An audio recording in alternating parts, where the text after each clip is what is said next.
to another video, guys. In this video I'm going through this fault code here, P0102, and then the other one as well that's next to it, the intake.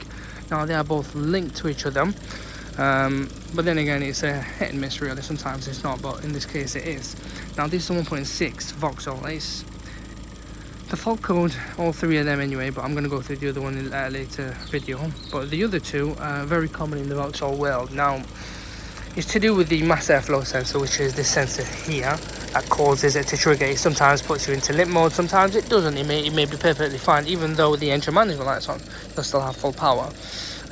It's to do with this, okay? Now you can change it. It's only these two screws. You're best getting OEM parts. Don't get aftermarket cheap parts or even from Bullseye. No, don't be fooled.